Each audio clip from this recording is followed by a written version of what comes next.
Olá, tudo bem com você? No vídeo de hoje a gente vai corrigir a prova completa do vestibular da UFPR, a Universidade Federal do Paraná. A gente vai corrigir aqui e resolver todas as questões da prova da segunda fase, a prova específica de matemática da última edição até o momento da UFPR, do vestibular da Universidade Federal do Paraná, a específica aqui de matemática, tá legal? Então vamos lá resolver as 7 questões uma por uma. Primeira questão é essa daqui. A pirâmide regular ao lado tem 12 centímetros de altura e sua base é um quadrado com 10 centímetros de lado. Item A. Calcule o volume da pirâmide. Ok, para resolver este item aqui, é necessário que você se recorde de qual que é a fórmula para você calcular o volume de uma pirâmide, que vai ser a área da base vezes a altura sobre 3, beleza? Bom, como que a gente pode pensar aqui na área da base? A área da base é um quadrado com 10 centímetros de lado, certo? E a área de um quadrado, você deve saber, é o lado ao quadrado, é o lado vezes lado, né? Que no caso vai ser aí 10 vezes 10, que é 100, beleza. E temos também a questão da altura. A altura, a questão falou pra gente que essa pirâmide tem aí, que é de 12 centímetros. Então tá praticamente resolvido. O volume da nossa pirâmide vai ser a área da base, que é 10 ao quadrado, já que a base é um quadrado, tá legal? Vezes a altura 12, sobre 3. 10 ao quadrado é 100, 100 vezes 12 vai dar 1.200 e 1.200 dividido por 3 fica exatamente 400. Qual que é a unidade de medida aqui? Centímetros cúbicos, tá legal? As dimensões lineares ali são em centímetros e como a gente está falando de volume, tem que se atentar que é centímetros cúbicos, tá legal? Então 400 centímetros cúbicos é o volume da pirâmide. Item B. Calcule a área total da pirâmide. Beleza. Para calcular a área total da pirâmide, a gente pode imaginar como se a gente fosse revestir essa pirâmide com papel, né? Qual que é a área total de papel que a gente precisaria usar para revestir a pirâmide. Então o que a gente pode pensar aqui? Que a área total vai ser o quê? Vai ser aquela área da base, né? Que a gente até já viu, que é um quadrado, mais aquelas 4 laterais, né? Como a questão falou pra gente que a pirâmide é regular, todos os 4 lados, todas as 4 laterais, faces laterais da pirâmide, têm a mesma medida, as mesmas dimensões e, portanto, vão ter a mesma área. Então vamos analisar um em específico, que daí a gente só multiplica por 4 aí na hora de fazer a conta, tá? Veja só, o que a gente tem aqui? A gente tem um triângulo, certo?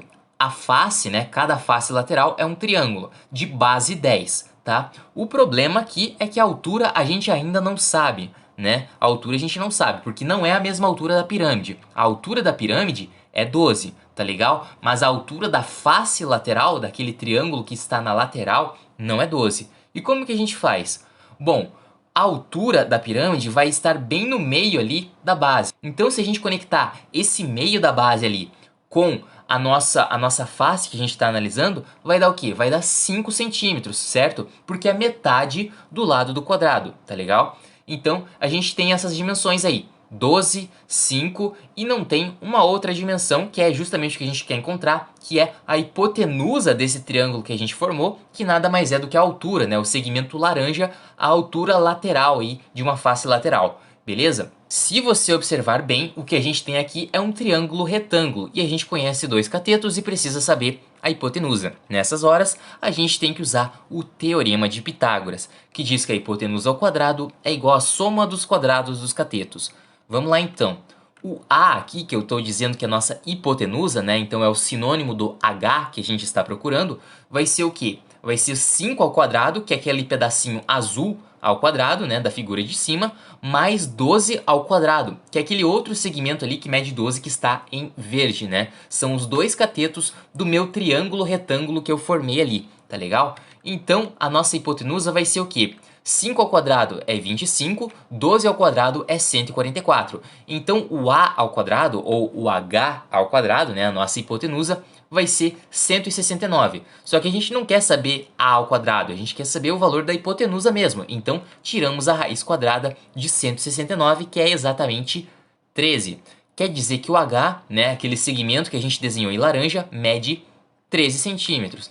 E agora tá beleza, né? A área total vai ser o quê? vai ser a área da base, que a gente já viu até na questão anterior, que é um quadrado de lado 10, então vai ser 10 ao quadrado, mais 4 faces laterais, né? E qual que é a área de uma face lateral? É a área de um triângulo. E a área de um triângulo é o quê? É base vezes altura sobre 2. A base desse triângulo que a gente viu ali, que representa um lado da pirâmide, é 10. A altura a gente viu que é 13, dividido por 2, porque é a fórmula ali para você calcular qual que é a área de um triângulo, beleza? Veja que dá para simplificar 4 com 2, fica 2 ali em cima, certo? E como que vai ficar isso? 10 ao quadrado é 100, né? E 2 vezes 10 é 20, 20 vezes 13, 260. A área total vai ser 100 mais 260, 360 centímetros quadrados. Tá legal? Agora a gente está falando de área, a unidade de medida aqui é centímetros quadrados, beleza? Questão 2.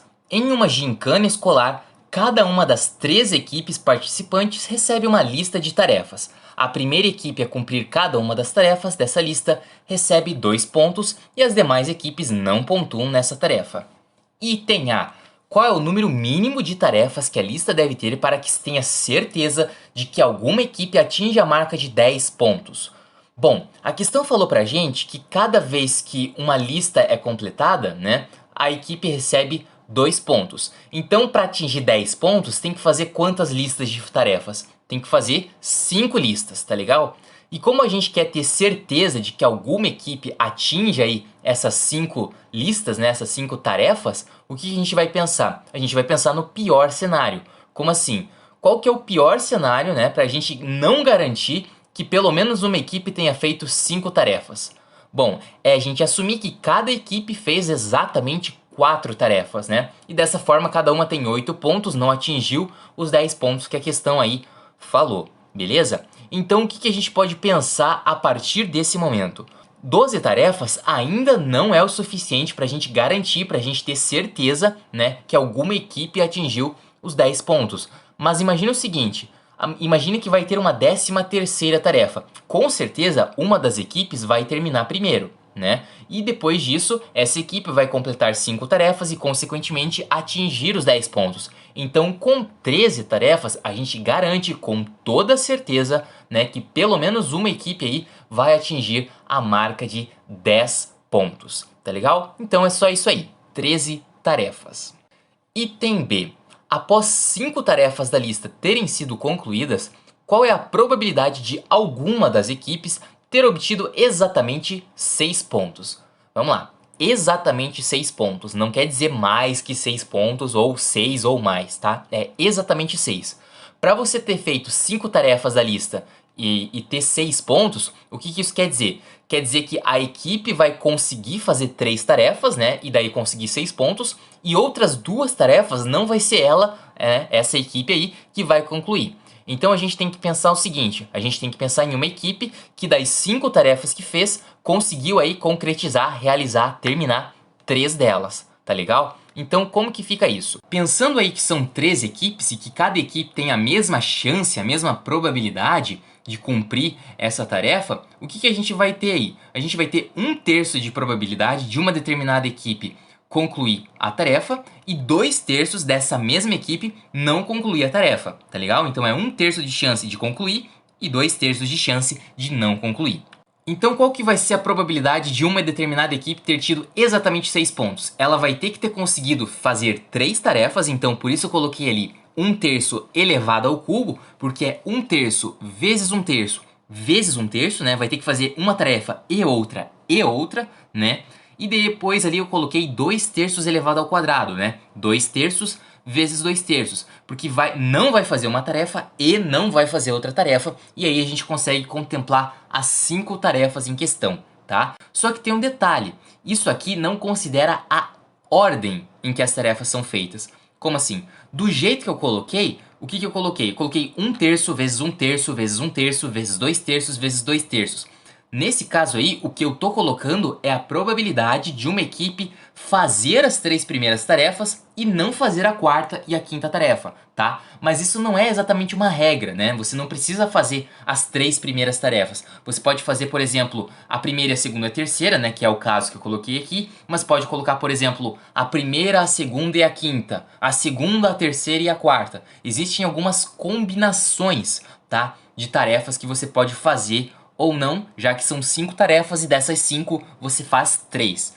Então, o que a gente vai colocar aqui é uma combinação de 5, 3 a 3, né? Porque você tem uma combinação para você escolher 3 tarefas das 5 para fazer, tá? A fórmula de combinação ali de 5, 3 a 3 vai ser o quê? Vai ser n fatorial dividido por n menos p fatorial vezes p fatorial.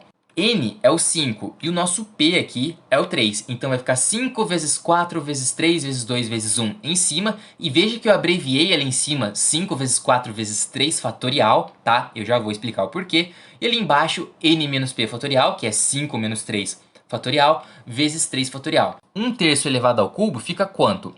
1 ao cubo fica 1 e no denominador 3 ao cubo fica 27, tá legal? Depois temos ali 2/3 ao quadrado. 2 ao quadrado é 4, 3 ao quadrado é 9.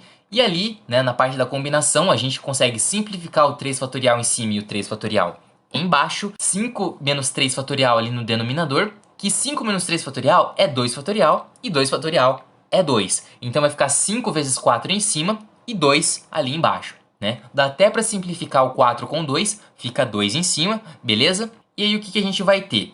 1 vezes 4 vezes 5 vezes 2, ali no numerador, na parte de cima, vai ficar 40. E ali embaixo tem 27 vezes 9. Mas a gente já vai fazer essa conta aí, deixa assim por enquanto. Qual que é o detalhe aqui que a gente tem que pensar?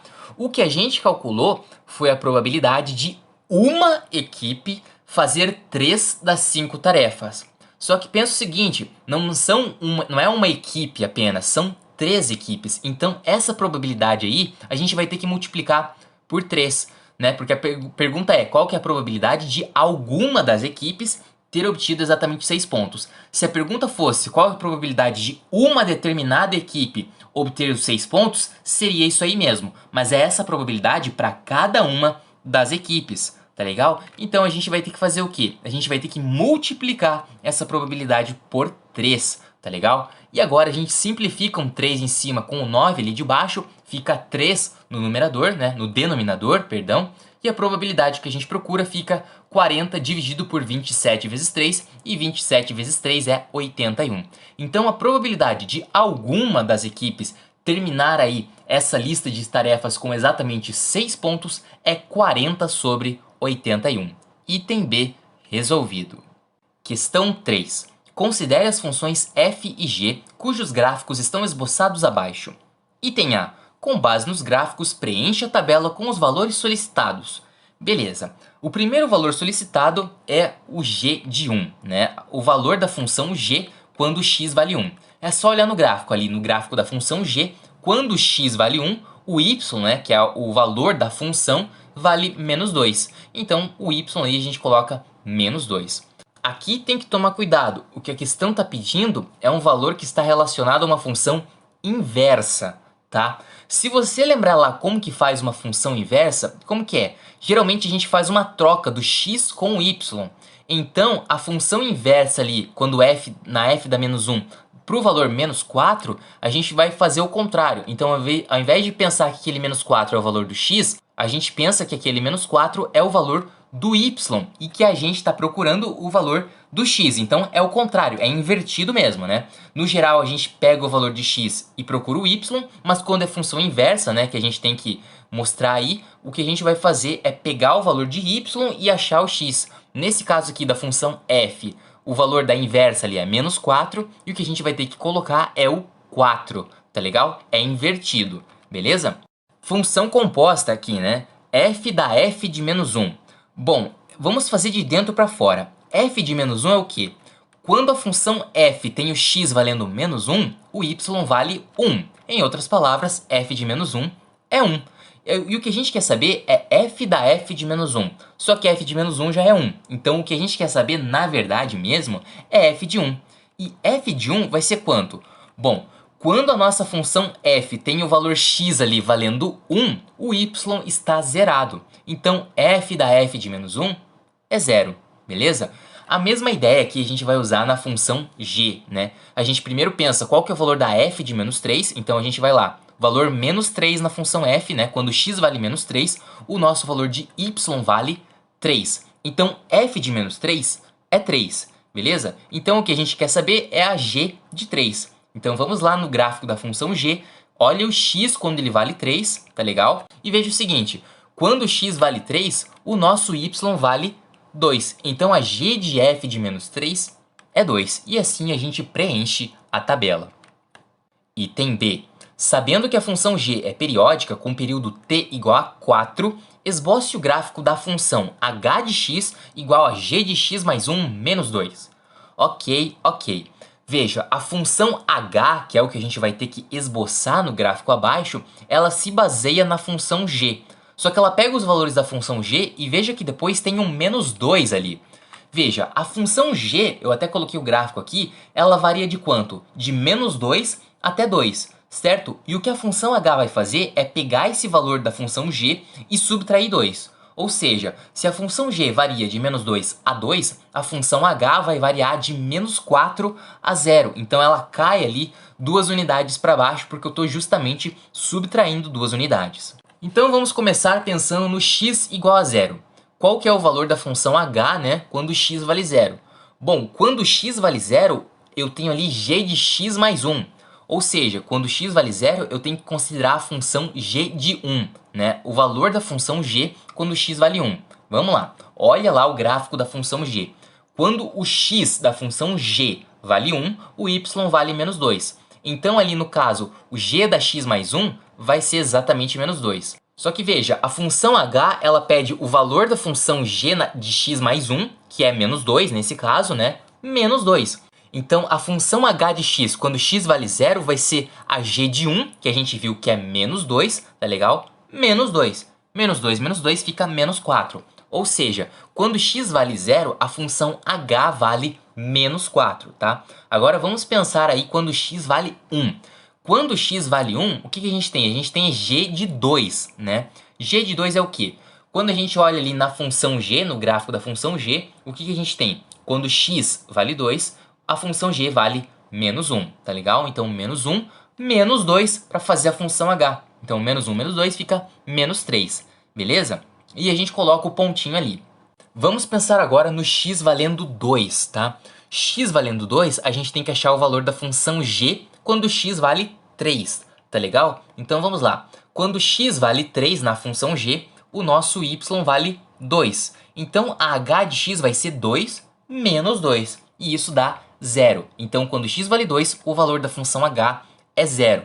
Veja que só com isso a gente já consegue aí preencher o restante do gráfico. Porque veja só, a questão diz que a função g é periódica, então ela se repete com período t igual a 4. Como assim? Olha lá na função g. No valor menos 1, o que a gente tem? A gente tem a função g atingindo o valor máximo. No valor x igual a 3, a gente tem a função g valendo o valor máximo também. Veja que em 2 unidades ela cai totalmente, chega no valor de mínimo, e depois de 2 unidades ela sobe de novo, né? Então o que a gente vai fazer aqui é simplesmente repetir esse movimento. 2 unidades sobe tudo, 2 unidades desce tudo. Lembrando que a nossa função h ela vai dos valores de menos 4 a 0. Então o nosso preenchimento vai ficar mais ou menos assim, tá legal? É uma função que desce e sobe, é uma função periódica também, beleza? E assim está o gráfico da nossa função h. Questão 4. Resolva as inequações abaixo. Beleza, o item A tem o seguinte, x ao quadrado menos 9x menos 10 maior que 0. Bom, para a gente resolver inequações, o que a gente tem que pensar é que são equações. Como assim? A gente ignora aquele maior, menor, maior igual, menor igual e faz como se fosse uma equação. Então, o que eu vou fazer aqui é x ao quadrado menos 9x mais 10. É nisso que eu vou me atentar. Se você lembrar lá das funções de segundo grau, o valor que multiplica o x ao quadrado é 1. E isso faz com que a concavidade da parábola, já que uma função do segundo grau a gente expressa como uma parábola, seja uma concavidade para cima, concavidade crescente, né? Então é uma função que desce ali, tem o ponto de mínimo e sobe de novo, tá legal? X ao quadrado menos 9x menos 10. Então, nada mais justo do que a gente usar a fórmula de Bhaskara, tá? Para a gente encontrar os valores das raízes, os valores que fazem com que a função x ao quadrado menos 9x menos 10, né, intercepte o eixo das abscissas, o eixo x, tá legal? Então vamos lá. Nesse caso aqui, o a, que é o valor que multiplica o x ao quadrado, é 1. O b vai ser o menos 9, né, que multiplica o x. E o termo independente c é o menos 10. Vamos jogar isso na fórmula para ver como que fica, tá legal? Os valores de a, b e c. A fórmula de Bhaskara é menos b, e o b vale menos 9, né? Então menos 9, mais ou menos raiz quadrada de b ao quadrado, então é menos 9 ao quadrado, menos 4 vezes a, que é 1, vezes c, que é menos 10, tá? Dividido por 2 vezes a, e o a é 1. Beleza, menos 9 fica 9 positivo, e ali dentro da raiz, menos 9 ao quadrado vai ficar positivo também, vai ficar 81. Menos 4 vezes 1 fica menos 4, menos 4 vezes menos 10 fica mais 40, tá? E 2 vezes 1 fica 2.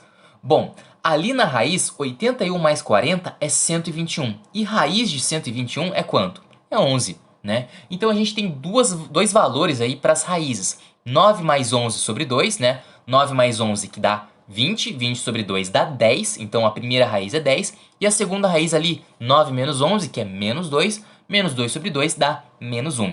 Então os valores das raízes ali do x ao quadrado menos 9x menos 10 são menos 1 e 10. Só que a questão quer saber os valores de x que fazem com que aquela expressão ali seja maior que zero. Se você olhar bem, para os valores serem maiores que zero, o x tem que ser menor que menos 1, né? Ou maior que 10, tá legal? Então a nossa solução vai ser o quê?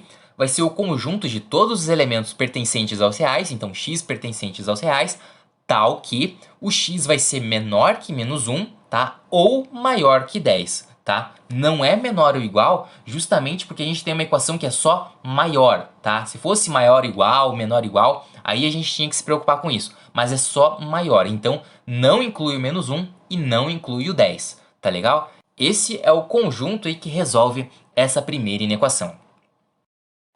Item B, bastante parecido, mas com um problema a mais, porque agora a gente tem x ao cubo no meio, né? X ao cubo menos 9x menos 10. O que a gente pode fazer aqui? Bom, a ideia é a mesma. Achar as raízes, certo? E uma vez encontradas as raízes, fazer análise do sinal para ver quais valores que fazem aquela expressão ali ficar maior que zero.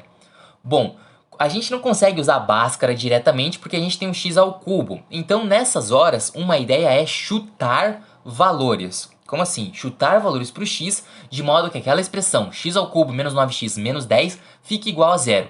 Para isso, a gente tem algum auxílio, que é as possíveis raízes racionais, que são os divisores ali do termo independente, né? Que no caso ali é o menos 10.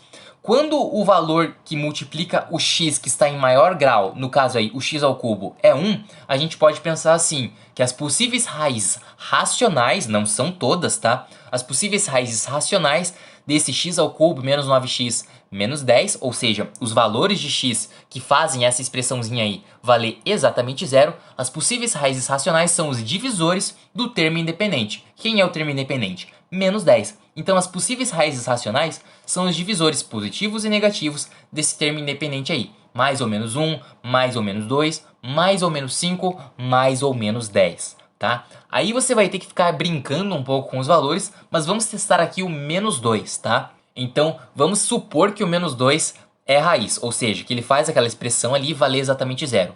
Vamos substituir para ver se é isso mesmo. Menos 2 ao cubo, menos 9 vezes menos 2, menos 10. Menos 2 ao cubo, para a gente fazer o teste aqui, fica menos 8.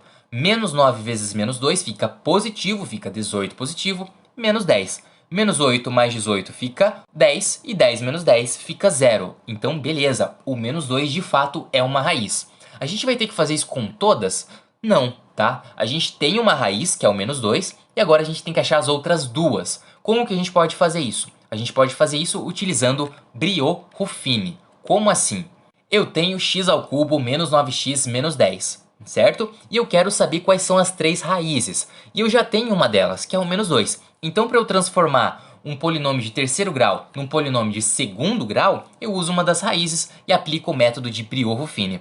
Vamos lá. Primeira coisa que eu faço é colocar os coeficientes ali de x ao cubo, x ao quadrado, que é zero, tá? Então atenção quanto a isso. Veja que eu não tenho x ao quadrado na expressão, eu tenho x ao cubo e x somente. Então o coeficiente do x ao quadrado é zero, muita atenção quanto a isso. E o coeficiente do x é o menos 9. E depois da barrinha ali, o termo independente é o 10. Então vamos lá. Primeira coisa que a gente faz, o 1 desce, tá? E em seguida eu faço o quê? Menos 2 vezes 1 fica menos 2. Menos 2 eu coloco embaixo do zero. Depois eu somo essa outra coluna. 0 menos 2, fazendo essa soma, fica menos 2, tá? Depois eu faço a multiplicação de novo.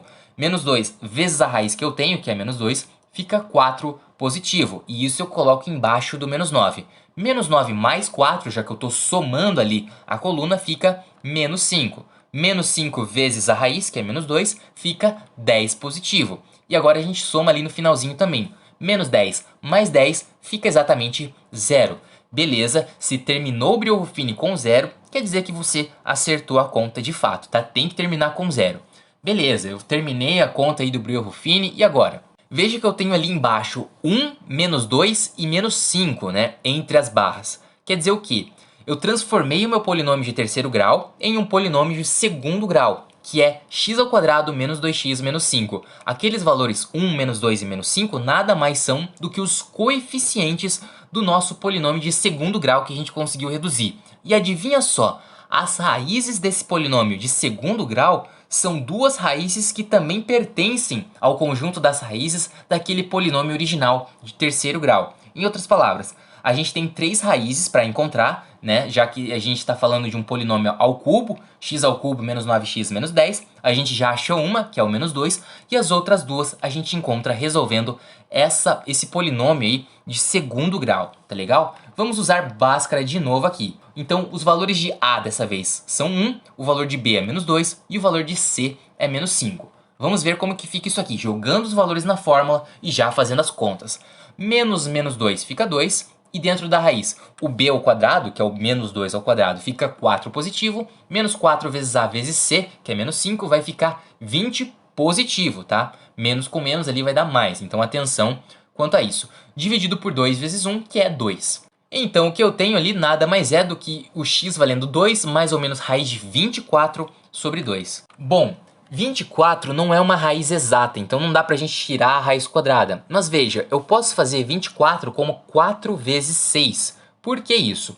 Porque quando eu tenho uma multiplicação dentro de uma raiz, eu consigo separar as raízes e fazer a conta separadamente. Então olha o que eu vou fazer aqui. 24 é 4 vezes 6, né? Raiz de 4 é 2, então vai ficar 2 raiz de 6, tá certo? Fica aquilo ali. O x vale 2, mais ou menos 2 raiz de 6 sobre 2. Veja que eu tenho 2 em todos os lugares ali. Então, no numerador, eu posso colocar o 2 em evidência, né? O 2 multiplica 1 mais ou menos raiz de 6.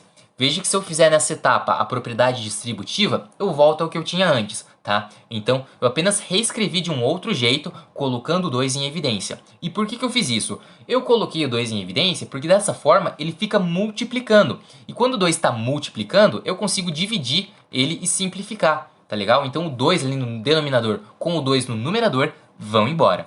E o que sobra é que o x vale 1 mais ou menos raiz de 6, tá legal? Então quais são as raízes aí que a gente encontrou?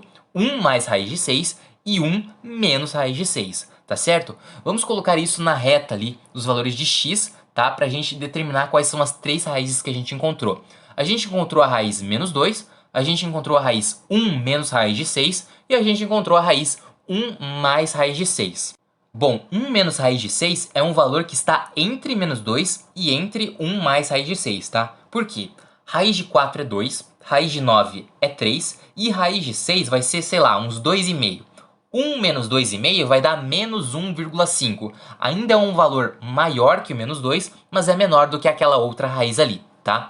Bom, o x ao cubo menos 9x mais 10, ele vai ter essas três raízes. Só que veja, como o coeficiente que está multiplicando o x ao cubo, né, que é o termo de maior grau, é um índice positivo, né, que é o 1, quer dizer que isso tende a crescer. Então, nos valores muito grandes, então imagine que o x vale 1000.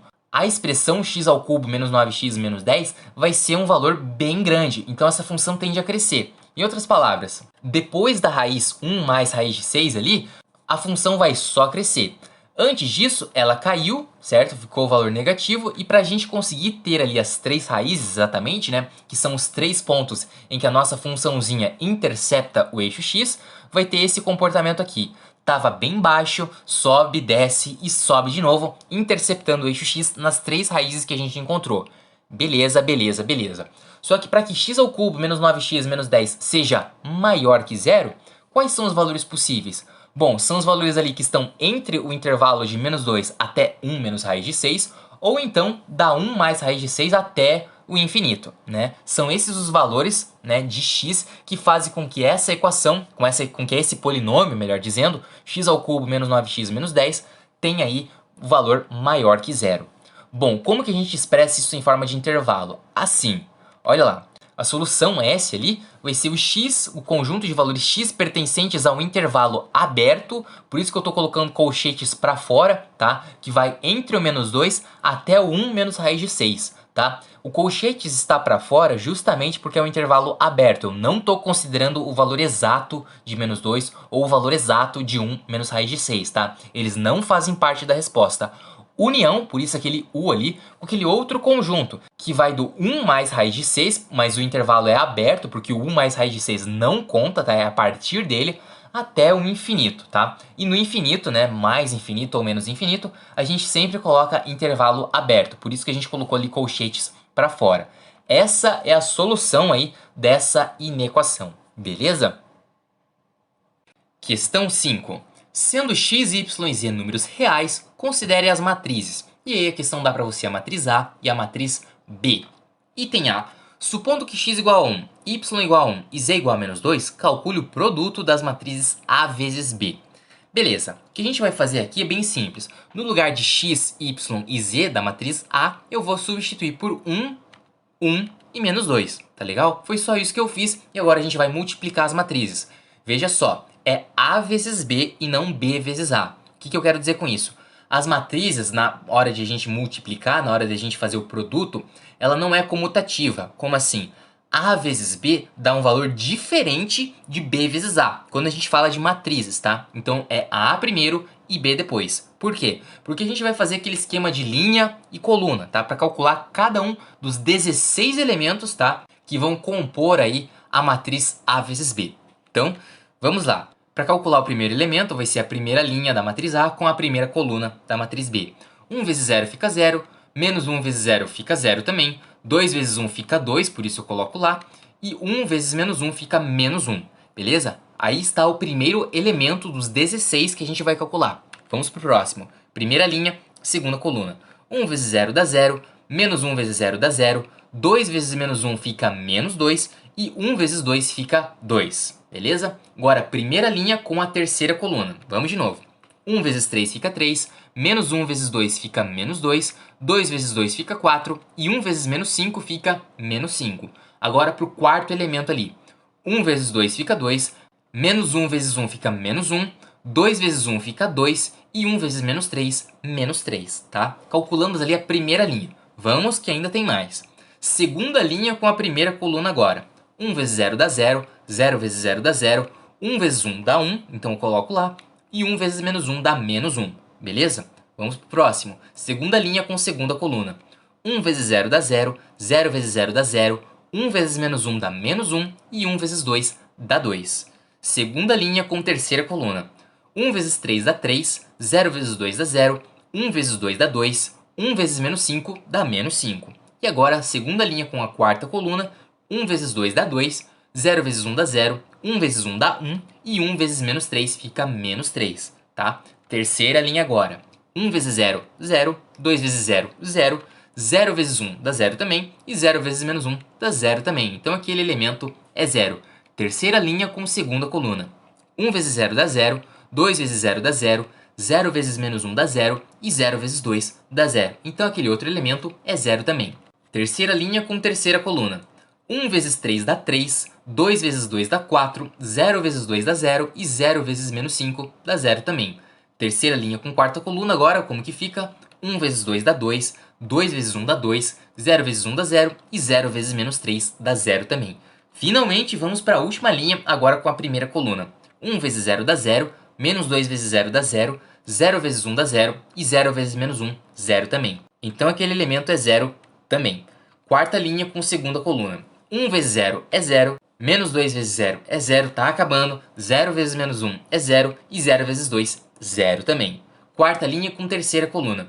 1 vezes 3 dá 3, menos 2 vezes 2 dá menos 4, 0 vezes 2 dá 0 e 0 vezes menos 5 dá 0 também. E agora a última linha com a última coluna finalmente. 1 vezes 2 dá 2, menos 2 vezes 1 dá menos 2, 0 vezes 1 dá 0 e 0 vezes 3 dá 0 também. Agora a gente tem a matriz aí, é só a gente ajeitar os números. Olha lá, 2 menos 1 dá 1, menos 2 mais 2 dá 0, 3 menos 2 mais 4 menos 5 dá 0 também, tá? 2 menos 1 mais 2 menos 3 dá 0.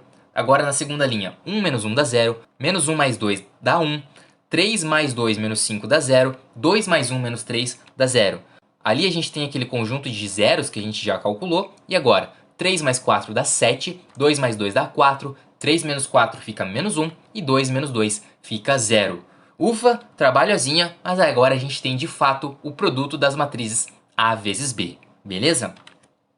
Item B. Para quais valores de x, y e z, a matriz B é a inversa da matriz A? Opa, como que funciona agora a história da matriz inversa?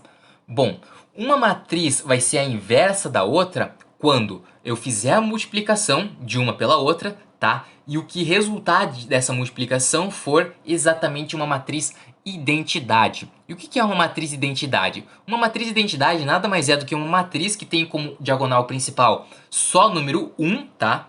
E depois todos os outros números são zero, são nulos, tá legal? Então se eu pegar a matriz A, multiplicar pela matriz B e der a matriz identidade, quer dizer que a B é a matriz inversa da matriz A, tá legal? Mas veja o seguinte, a matriz identidade que eu coloquei ali tá bem parecida com aquilo que a gente fez no item anterior, né? Que é o produto A vezes B. Então a gente consegue perceber que a matriz B é quase uma matriz inversa da matriz A. Só não ficou exatamente a matriz identidade ali no produto, porque a gente colocou uns valores de x, y e z que não são os ideais, tá? Para essa questão. Então qual que vai ser a ideia? Vai ser a gente fazer a multiplicação da matriz A pela matriz B, só que ao invés da gente substituir os valores x, y e z dessa vez, a gente deixa eles como estão, x, y e z, e tenta forçar com que o produto da matriz A pela matriz B seja exatamente uma matriz identidade. Só que olha o detalhe, eu não tenho que fazer toda a multiplicação de novo, porque veja, a única coisa daquela matriz A vezes B que a gente acabou de calcular que não é igual à matriz identidade são aqueles 4 últimos números. Então é só neles que a gente vai ter que concentrar a nossa atenção. Então a gente vai fazer as contas usando x, usando y, usando z, tá? E vai tentar forçar com que esses valores aí sejam os correspondentes de uma matriz identidade, tá legal? Vamos fazer que fica mais claro. Olha só, x, y e z eu deixei lá ainda, não mexi. E vamos pensar o seguinte, primeiramente, aquele valor que a gente colocou que deu 7 na questão anterior tem que valer 1. Então como que a gente faz esse cálculo aí, desse elemento aí para valer exatamente 1? Bom, x vezes 3 fica 3x, 2 vezes 2 fica 4, 0 vezes 2 fica 0 e 0 vezes menos 5, 0 também, tá legal? Só que essa conta aí, 3x mais 4, tem que valer exatamente 1, que é o elemento em questão da matriz identidade, tá? E agora a gente consegue isolar isso aí e descobrir o valor de x, né? 3x vai ser menos 3, porque eu passei o 4 subtraindo. E o x vai ser menos 3 dividido por 3, que dá exatamente menos 1. Beleza, achamos o valor de x. Vamos agora achar y e z. Vamos lá. Aquele elemento que eu circulei, que está na quarta linha e na terceira coluna, tem que valer 0. Então vamos calcular ele. Y vezes 3 fica 3y, z vezes 2 fica 2z, 0 vezes 2 fica 0 e 0 vezes menos 5 fica 0 também. Isso aí tem que valer quanto? Tem que valer 0. São duas variáveis, eu ainda não sei os valores, então vamos deixar assim por enquanto e calcular aquele outro elemento ali, né? Que é o último elemento da quarta linha e da quarta coluna. Tem que valer 1. Então vamos lá. Y vezes 2 fica 2y, z vezes 1 fica z, 0 vezes 1 fica 0, 0 vezes menos 3, 0 também. Isso aí tem que valer quanto? Tem que valer 1. Opa, eu tenho duas equações, eu tenho duas variáveis, duas incógnitas que eu quero saber. O que eu posso fazer aqui? Bom, eu posso multiplicar a equação de baixo por 2. Então 2y fica 4y, z vira 2z e 1 vira 2. tá? Por que isso? Porque eu vou ter 2z numa equação e 2z em outra. Então é só eu subtrair uma equação da outra que eu elimino o z, fico só com y e consigo calcular o y. Olha lá. 3y menos 4y fica menos y.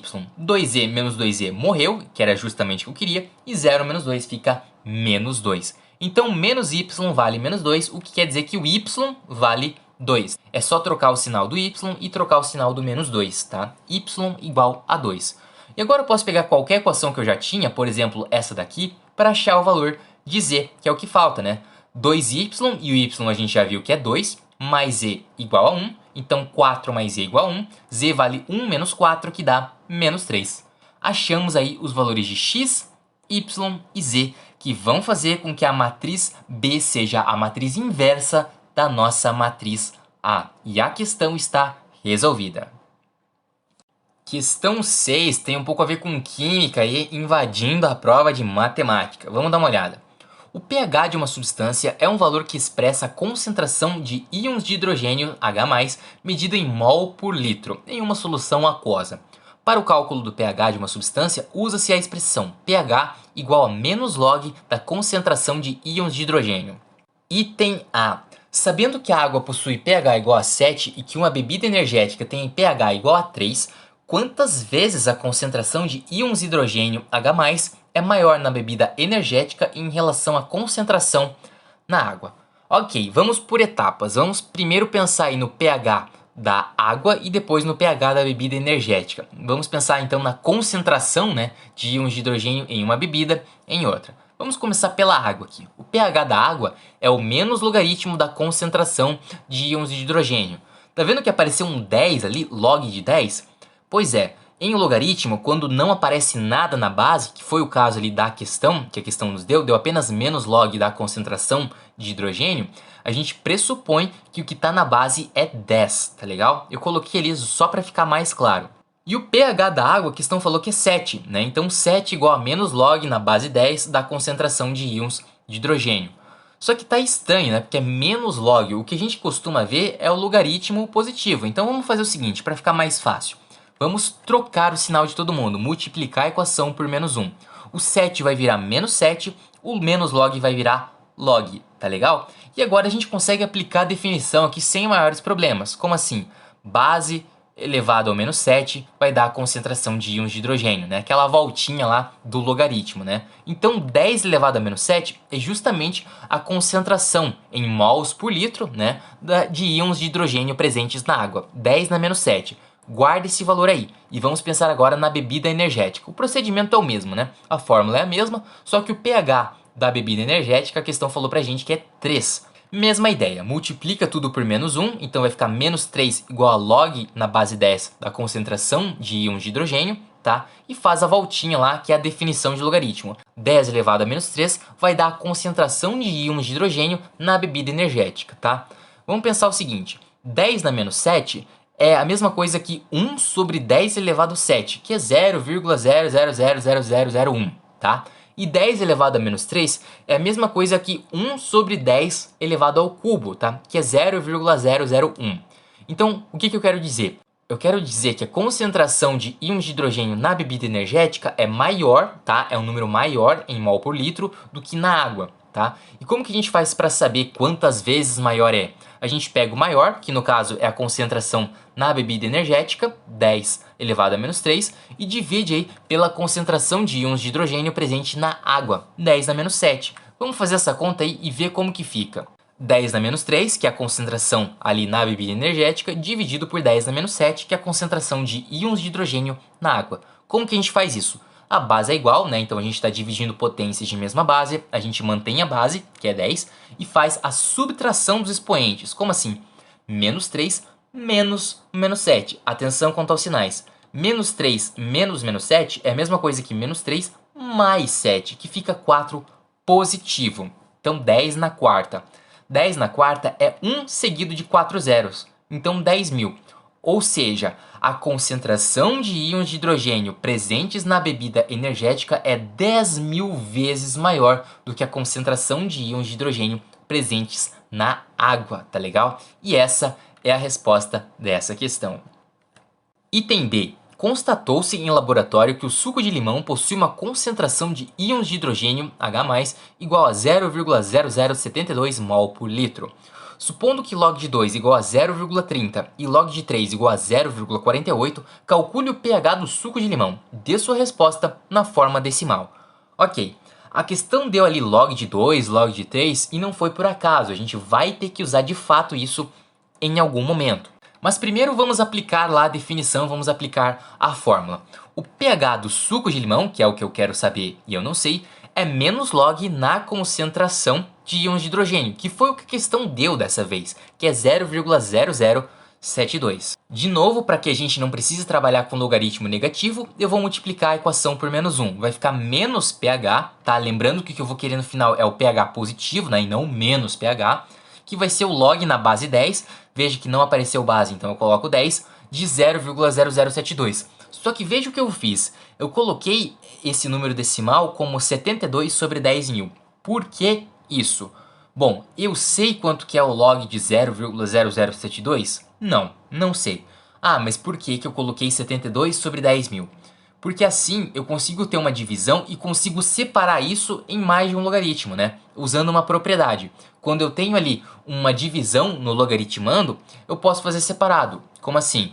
Vai ficar o quê? Vai ficar exatamente log de 72 menos o log de 10.000, tá? Tudo isso na base 10, beleza? E agora fica um pouco mais fácil, né? Porque log de 0,0072 eu não sabia, mas log de 10.000 eu consigo saber, né? Qual que é o expoente que faz o 10 virar 10.000? A gente viu isso até na questão anterior, né? 10 na quarta dava 10.000. Então esse log aí circulado vale exatamente 4. E aquele 72 a gente também consegue trabalhar. Como assim? Do mesmo modo que existe a propriedade ali quando a gente tem uma divisão no logaritmando, a gente pode usar a mesma propriedade, ou uma propriedade semelhante, quando a gente tiver aí multiplicação. Então eu vou fazer aquele 72 virar uma série de multiplicações. Então o que eu vou fazer? 72 é 2 vezes 36. 36 é 2 vezes 18. 18 é 2 vezes 9 e 9 é 3 vezes 3. Então eu quebrei aquele 72 em 2 vezes 2 vezes 2 vezes 3 vezes 3. Por quê? Veja que a questão falou pra gente o log de 2 e o log de 3, né? Então eu consigo quebrar isso aí em log de 2, mais log de 2, mais log de 2, mais log de 3, mais log de 3 e fazer todas as continhas separadamente. E dessa forma eu consigo chegar em algum lugar. Mas já para aproveitar e a gente entender mais algumas propriedades aí do logaritmo, o que eu vou fazer? 2 vezes 2 vezes 2 é 2 ao cubo, né? E 3 vezes 3 é 3 ao quadrado. E ali eu coloquei até o 4 já, porque o log de 10.000 na base 10 é exatamente 4, né? O expoente que faz o 10 virar 10.000 é 4. Então eu vou usar outra propriedade agora, né, que é a da multiplicação. Quando eu tenho uma multiplicação no logaritmando, eu faço separadamente, né, em dois logs e eu vou somar um com o outro. Log de 2 ao cubo na base 10 mais log de 3 ao quadrado na base 10, menos 4. E agora eu vou usar outra propriedade, mais uma. Pois é, quando a gente tem um expoente no logaritmando, que é o caso aqui, a gente consegue fazer ele pular e multiplicar o logaritmo. Como assim? O expoente 3 vai sair de cima do 2 e vai passar multiplicando, e o expoente 2 vai sair de cima do 3 e vai passar multiplicando. Então o que eu vou ter? Eu vou ter que menos pH vai ser 3 vezes log de 2 mais 2 vezes log de 3 menos 4. Mas lembra lá que a questão deu pra gente o valor de log de 2 e log de 3? Pois é, tá na hora de substituir. Log de 2 eu vou trocar, vou colocar 0,3, tá? Lembrando sempre, quando não tem base a gente assume que a base é 10, tá legal? E log de 3 é 0,48. E agora tá feito, né? 3 vezes 0,3 dá 0,9, 2 vezes 0,48 dá 0,96, menos 4. 0,9 mais 0,96 menos 4 vai dar menos 2,14, né? E como eu quero saber o valor do pH, e o pH vai ser um valor positivo, vou multiplicar todo mundo ali por menos 1. Se o menos pH é menos 2,14, quer dizer que o pH é 2,14. E a gente encontrou aí finalmente o pH do suco de limão e a questão está resolvida. Questão 7. Seja x um arco no primeiro quadrante. Item A. Encontre o valor de seno de x sabendo que cosseno de x é igual a 3/8. Beleza. Quando a questão falou que o arco está no primeiro quadrante, ela está colocando pra gente o seguinte, que o valor de seno de x sempre vai ser positivo, que o valor de cosseno de x sempre vai ser positivo e que o valor de tangente de x sempre vai ser positivo. Por quê? Quando a gente fala que o x é um arco no primeiro quadrante, é um ângulo no primeiro quadrante, quer dizer que a gente está colocando ele entre 0 e 90 graus, tá? E por isso o seno, o cosseno e a tangente vão ser necessariamente positivos. Então não temos que nos preocupar nada aqui com o seno ser positivo, o seno ser negativo, tá? Sempre vai ser tudo positivo aqui, beleza? Bom, a gente quer saber o seno e a gente tem o cosseno de um determinado ângulo. Bom, aqui fica tranquilo se você lembrar da relação fundamental da trigonometria, que diz que seno ao quadrado de x mais cosseno ao quadrado de x dá 1. Ora, eu tenho cosseno ao quadrado de x e quero saber o seno ao quadrado de x. Então, vamos lá. Seno ao quadrado de x mais o cosseno ao quadrado de x, que a gente viu aqui, que é 3/8, né? 3/8 ao quadrado é igual a 1. Vamos fazer essa conta aí. Bom, seno ao quadrado de x eu vou deixar igual por enquanto. E 3/8 ao quadrado é o quê? 3 ao quadrado é 9 e 8 ao quadrado é 64. E ali depois eu coloquei isso aqui, 64 sobre 64. Por quê?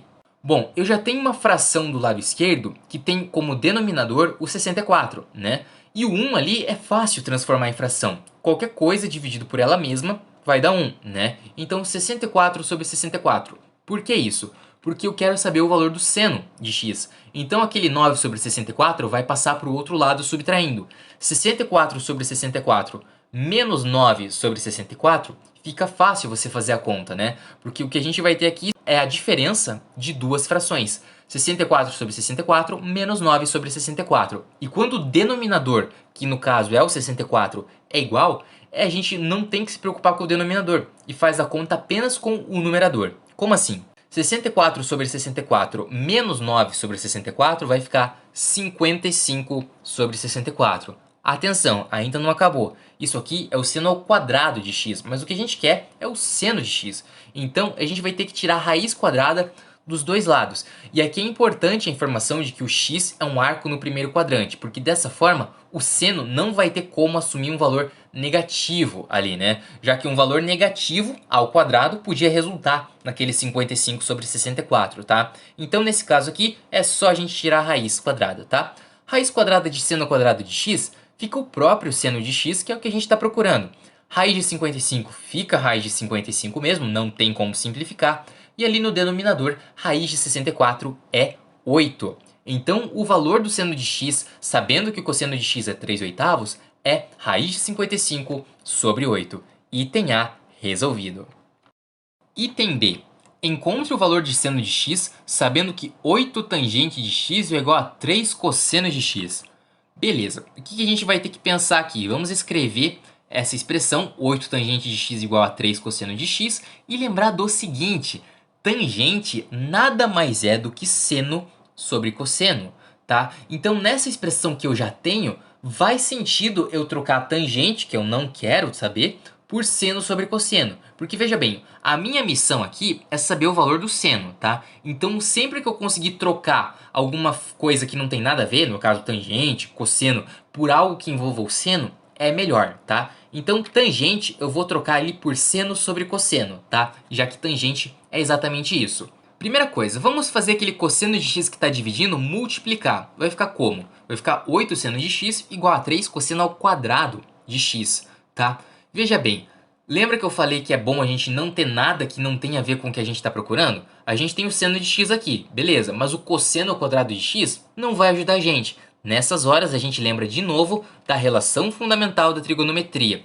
Tem um cosseno ao quadrado aparecendo ali, né? Então eu posso fazer o seguinte, eu posso isolar o cosseno ao quadrado de x, passando o seno ao quadrado de x subtraindo, que vai ficar o quê? Cosseno ao quadrado de x igual a 1 menos seno ao quadrado de x, e dessa forma eu consigo trocar o valor do cosseno ao quadrado de x por algo que envolva o seno, que é exatamente isso que a gente quer. Então no lugar do cosseno ao quadrado de x, o que eu vou pôr? Eu vou pôr 1 menos seno ao quadrado de x, tá legal? Agora eu tenho uma expressão aí que só tem o seno de x para eu calcular, e assim a gente consegue sair do lugar.